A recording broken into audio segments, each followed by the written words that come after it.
Être hébergé chez Michel et Sylvie, c'est la chance de Steven.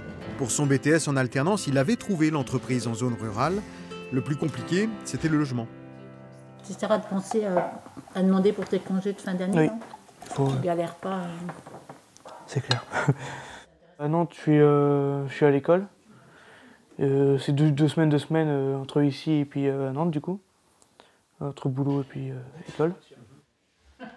Mes parents ils m'aident à payer les logements de Nantes et puis d'ici. Et puis ici, ça va, c'est pas tant que ça cher. C'est 15 € la nuit et puis 4-5 € la nourriture, donc ça va par rapport. Il faut savoir qu'à Saint-Hermine, il y a eu plusieurs usines qui sont installées avec 450 emplois nouveaux et on n'a pas 450 logements.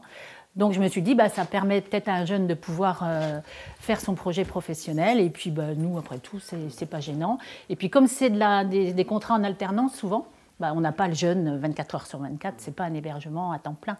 Donc ça nous convenait.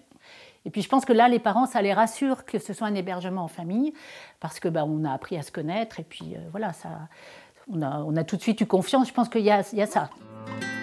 La formule se veut souple. L'hébergement se doit d'être un logement secondaire. Le prix est fixe à la nuitée.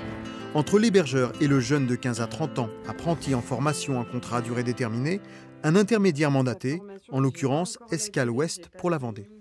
Aujourd'hui, pour les jeunes, c'est compliqué de se loger, on leur demande beaucoup de garanties. Et puis, on leur demande d'avoir 3 fois le montant du loyer en termes de revenus, ce qui n'est pas toujours le cas quand on démarre.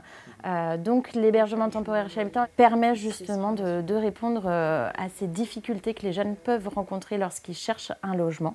Le plus, c'est lorsqu'une collectivité locale s'implique et relaie le dispositif, entraînant avec elle ses habitants. Initiative prise en 2024 par la communauté de communes Sud Littoral Vendée. 43 communes, 56 000 habitants. On a des entreprises, on a le Vendée-au-Pôle de Saint-Hermine, on a la côte, la Tranche-sur-Mer, l'Aiguillon-la-Presqu'île. On a aussi tout le monde agricole qui ont besoin de saisonniers. On a les melonistes du côté de Chailly-les-Marais. Donc on a vraiment des besoins très importants et étendus. Dans le sillage des Pays de la Loire, région pionnière, 35 collectivités locales ligériennes sont engagées aujourd'hui dans le dispositif des hébergements temporaires chez l'habitant.